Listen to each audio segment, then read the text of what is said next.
Pemirsa NTV masih bersama saya Panca Puspita dan kita masih membahas tentang jasa pendidik yang ternyata masih tidak atau banyak yang tidak diperhatikan oleh pemerintah seperti yang disampaikan oleh Mas Zaki tadi, ya kan? Ada beberapa yang harus dirubah regulasinya seperti itu.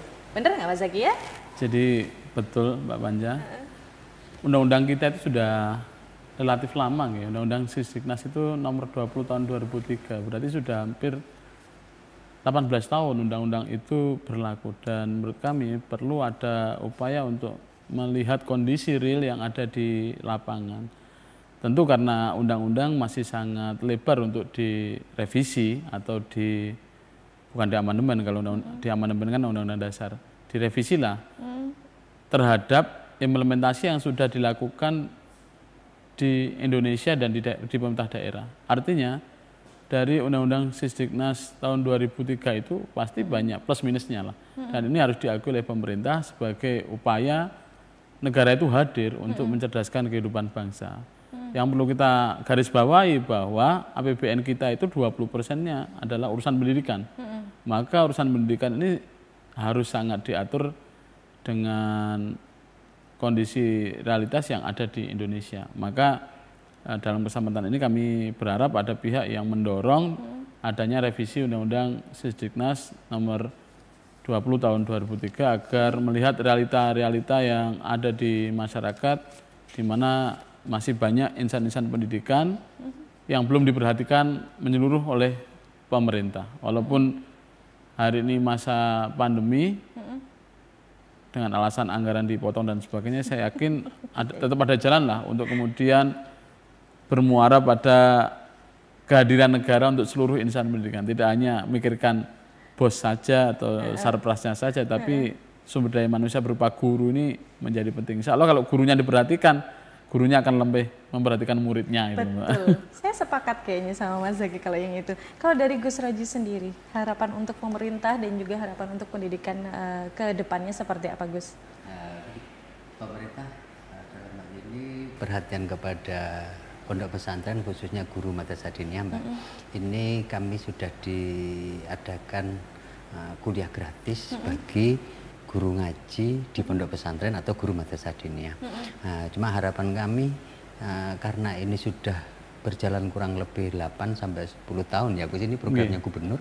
Nah, ini belum ada yang memfollow up setelah S1 ijazah diniyah itu, kemudian dari sisi HR lah kalau mungkin kita boleh, ini belum ada insentifnya, belum ada sertifikasinya khusus untuk madrasah diniyah, Mbak. Khusus untuk madrasah diniyah. Iya, untuk pondok pesantren itu. Nah, yang sertifikasi guru-guru yang lain kan sudah di pendidikan formal itu sudah banyak.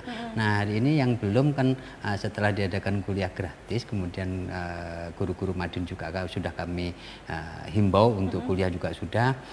Bahkan ini ada Mbak yang memang ijazahnya belum SMA atau aliyah, kami ikutkan PKBM-nya beliau untuk bisa kuliah di S1 madrasah diniyah. Nah, cuma harapan kami setelah ini ada follow up-nya lah dari pihak pemerintah, karena betapa ya seorang guru madrasah diniyah yang saya katakan tadi jauh dari ujung barat, kemudian rumahnya itu ujung selatan, itu ada yang setiap hari datang.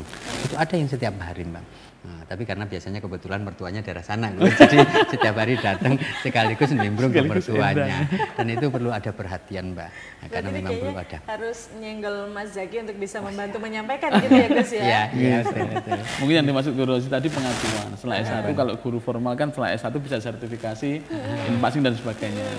Tapi kok di Madrasahnya sudah dibantu kuliah S1-nya tapi belum ada kayak sertifikasinya atau apanya khusus guru madrasah diniyah. Mungkin sampai ini masuk ke Sulawesi seperti itu. Harapan besarnya begitu ya. Nanti biar disetarakan dengan guru-guru yang lain mungkin ya. Betul. Kalau dari Cak Wiwi, kayaknya harapan dari pemerintah sendiri dan juga harapan pendidikan yang ke depan seperti apa, Cak? Ini yang berat ini. Jangan berat, yang ringan-ringan aja, Cak. Sebenarnya kan pendidikan itu ruang bersama sebenarnya. Bukan hanya kewajiban guru mengajari murid atau murid hanya mendengarkan guru, tapi adalah ruang kita bersama untuk berbagi pengetahuan. Karena saya yakin setiap guru itu akan menerjemahkan tingkah pola murid secara tidak langsung. Artinya guru yang katakanlah yang lebih dewasa akan kayak sepertinya kayak gini gitu. Artinya mereka sebenarnya belajar. Nah, yang terpenting itu bukan kita, kalau Mas Jaki memang ruangnya di situ, bagaimana mengkampanyekan bahwa guru harus diperhatikan, bahwa pendidikan di mana saja harus menjadi perhatian, mengingat anggaran lebih tinggi nih di setiap 20%. daerah gitu kan. Kalau yang saya sih lebih ini aja, yang terpenting kita adalah saling berbagi pengetahuan saja. Perkara diperhatikan atau tidak diperhatikan, wis terserah pemerintah. Karena kami juga tidak mau pemerintah memasukkan sistem ke kegiatan kami, kemudian itu yang akan meracuni pola-pola pikir. Kan kalau pemerintah ini kan ruang geraknya kan hanya lebih ke formalitas, tidak ada yang memang ke ruhnya. LPG selesai. Ya, hanya itu saja. Yang penting untuk kegiatan lah, itu aja toh. Sehingga pemerintah, kalau kami bukan tidak berharap, tetapi jangan terlalu masuk ke hal-hal yang tidak ada kaitannya di situ, seperti itu. Karena biarkan mereka tumbuh dengan lingkungannya. Jangan menerjemahkan pendidikan, ini kurang bagus, ini bangunannya kurang. Tidak, pendidikan itu disesuaikan dengan kondisinya, dengan lingkungannya. Jangan kami diajarkan pendidikan harus di hotel, pasti megap-megap karena tidak biasa dengan AC gitu dong. Ya jangan dipaksakan gitu.